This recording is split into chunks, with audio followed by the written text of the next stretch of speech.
Hi guys, मेरा नाम कविता है। आपका हमारे चैनल क्यूसियस हिंदी साहित्य में स्वागत है। आज मैं आपको अज्ञे द्वारा लिखे गए निबंध अरे यायावर याद रहेगा से परिचित कराती हूँ। इसका प्रकाशन वर्ष 1953 है। यह 8 यात्राओं का वर्णन है। ये यात्रा केवल मनोरंजन न होकर संपूर्ण हिंदी साहित्य की यात्रा है, भारतीय क्षेत्रों की यात्रा है।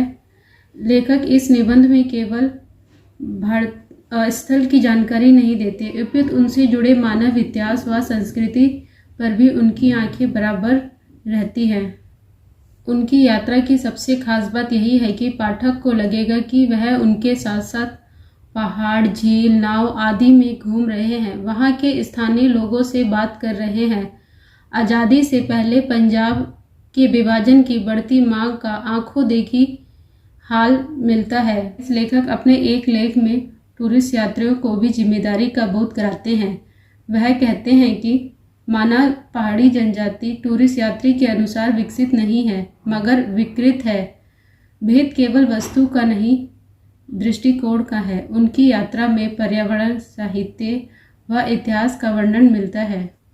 उन्होंने साहित्य की प्रचलित ऐतिहासिक गाथा को उपलब्ध प्रकृति के अवरोध से तौलने की कोशिश की है और सोचा है कि उस समय क्या हुआ होगा। अब यह चिंता केवल ऐतिहासिक बातों तक सीमित नहीं है, अब यह साहित्य चिंतन भी है।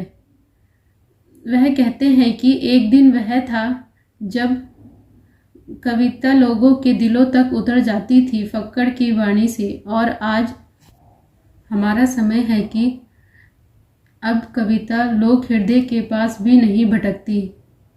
जिन बातों में जीवन का मूल स्रोत हिंदी है, में कविता भी लिखी है और सूक्तियाँ भी लिखी हैं, वह उतनी ही अच्छी है जितनी कि यज्ञ जी की यात्रा का वर्णन।